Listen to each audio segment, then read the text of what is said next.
Annabel Lee by Edgar Allan Poe.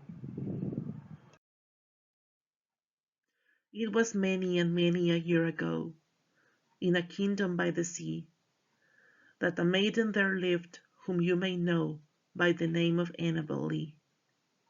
And this maiden she lived with no other thought than to love and be loved by me.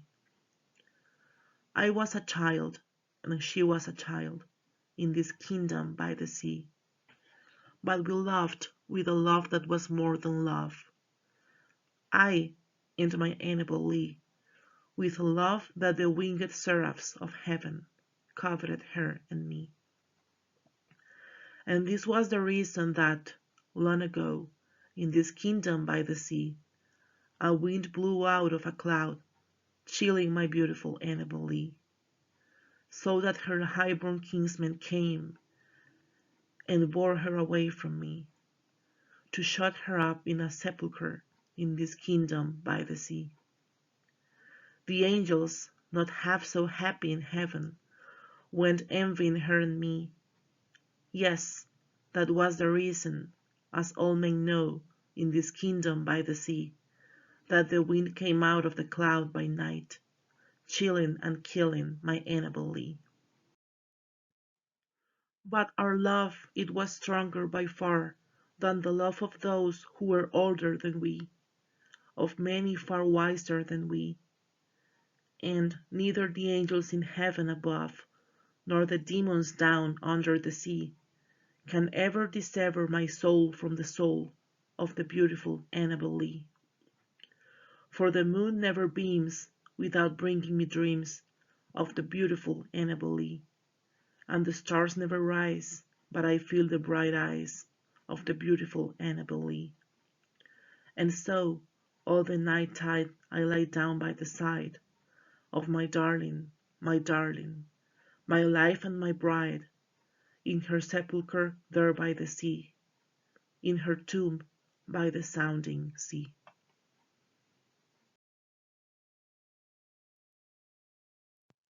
I Hear America Singing by Walt Whitman.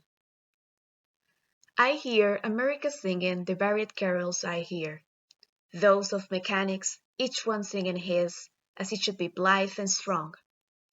The carpenter singing his, as he measures his plank or beam. The mason singing his, as he makes ready for work or leaves of work. The boatman singing what belongs to him in his boat. The deckhand singing on the steamboat deck. The shoemaker singing as he sits on his bench, the hatter singing as he stands. The woodcutter's song, the ploughboy is on his way of the morning or at noon intermission or at sundown. The delicious singing of the mother or of the young wife at work or of the girls sewing or washing, each singing what belongs to him or her and to no one else. The day what belongs to the day, at night the party of young fellows robust, friendly, singing with open mouths their strong melodious songs.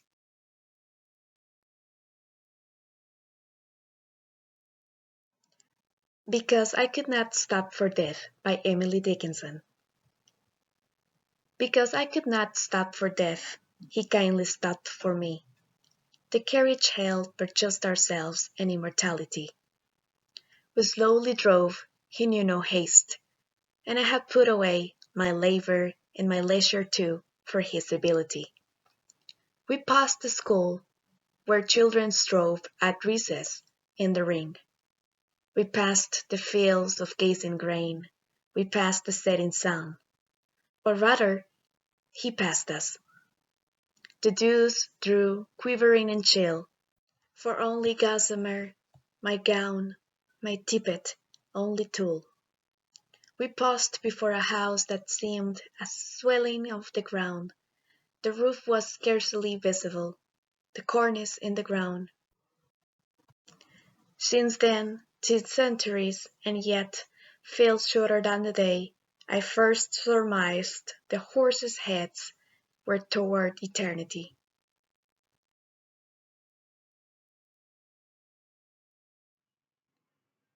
If by Rudyard Kipling.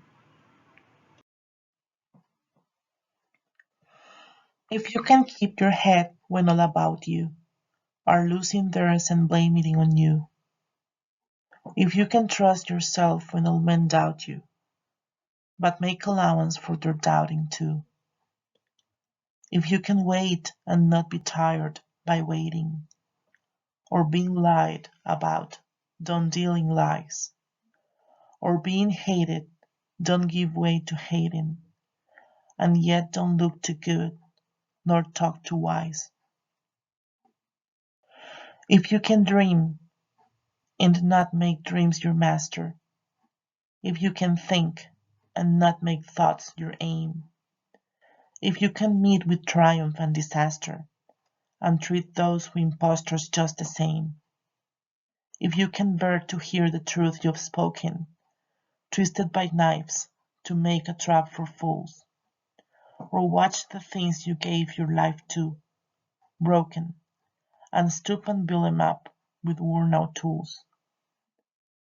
If you can make one heap of all your winnings, and risk it on one turn of pitch and toss, and lose and start again at your beginnings, and never breathe a word about your loss. If you can force your heart and nerve with sinew to serve your turn long after they're gone, and so hold on when there is nothing in you except the will which says to them, hold on. If you can talk with crowds and keep your virtue, or walk with kings, nor lose the common touch, if neither foes nor loving friends can hurt you, if all men count with you, but none too much, if you can fill the unforgiving minute with 60 seconds worth of distance run, yours is the earth and everything that's in it, and, which is more, you'll be a man, my son.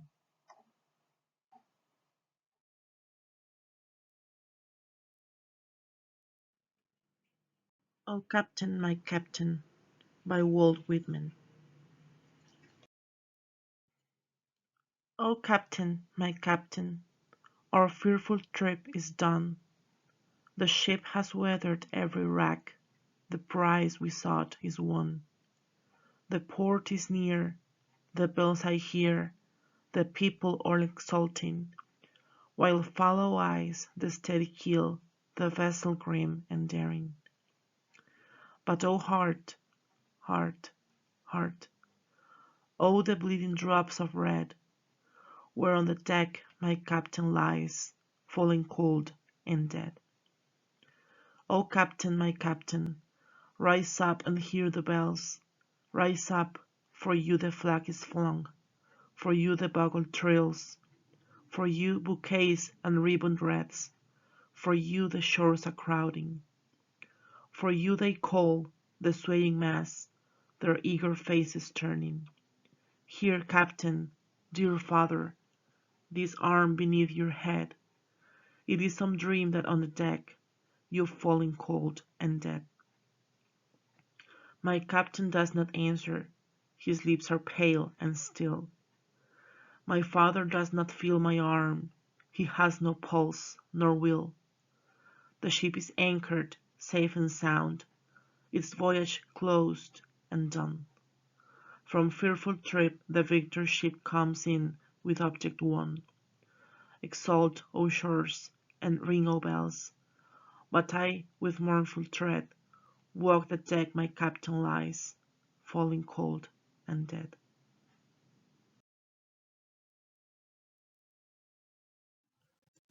Alone by Edgar Allan Poe. From childhood's hour I have not been, as others were I have not seen, as others saw I could not bring my passions from a common spring. From the same source I have not taken my sorrow I could not awaken, my heart to joy at the same tone, and all I loved alone.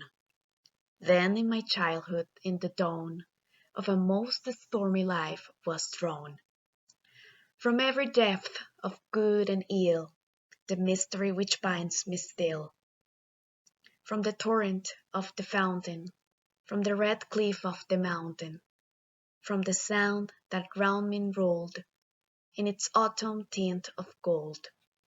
From the lightning in the sky, as it passed me flying by, from the thunder and the storm, and the cloud that took the form, when the rest of heaven was blue, of a demon in my view.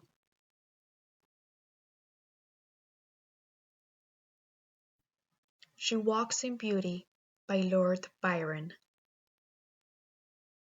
She walks in beauty like the night of cloudless climes and starry skies, and all that's best of dark and bright meet in her aspect and her eyes, thus mellowed to that tender light which heaven too gaudy day denies.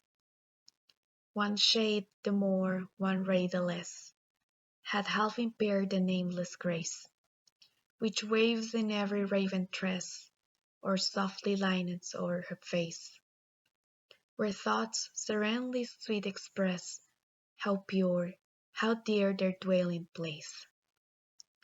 And on that cheek, and o'er that brow, so soft, so calm, yet eloquent, the smiles that win, the tints that glow, but tell of days in goodness spent, at mine at peace with all below, a heart whose love is innocent.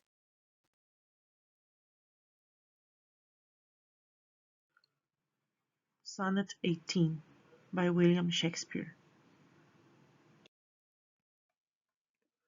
Shall I compare thee to a summer's day? Thou art more lovely and more temperate. Rough winds do shake the darling buds of May, and summer's lease hath all too short a date. Sometime too hot the eye of heaven shines, and often is his gold complexion dimmed, and every fair from fair sometime declines, by chance or nature's changing course untrimmed. But thy eternal summer shall not fade, nor lose possession of that fair thou owest, nor shall death brag thou wanderest in his shade, when in eternal lines to time thou growest. So long as men can breathe or eyes can see, so long lives this, and this gives life to thee.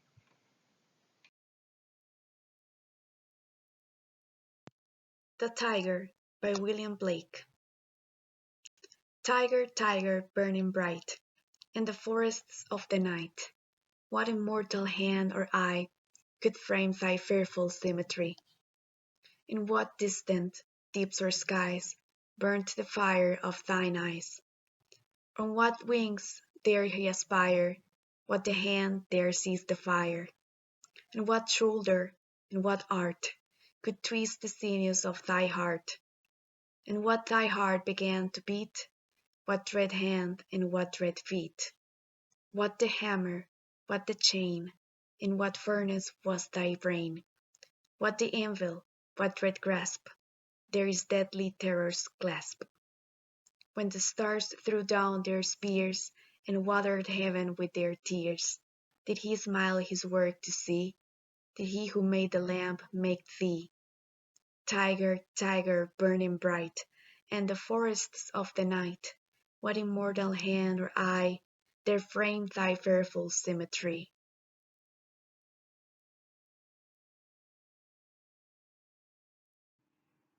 How Do I Love Thee by Elizabeth Barrett Browning. How do I love thee? Let me count the ways. I love thee to the depth and breadth and height my soul can reach, when feeling out of sight for the ends of being and ideal grace. I love thee to the level of every day's most quiet need, by sun and candlelight. I love thee freely, as men strive for right. I love thee purely, as they turn from praise. I love thee with the passion put to use in my old griefs, and with my childhood's faith. I love thee with a love I seemed to lose with my lost saints. I love thee with the breath, smiles, tears of all my life, and if God choose, I shall but love thee better after death.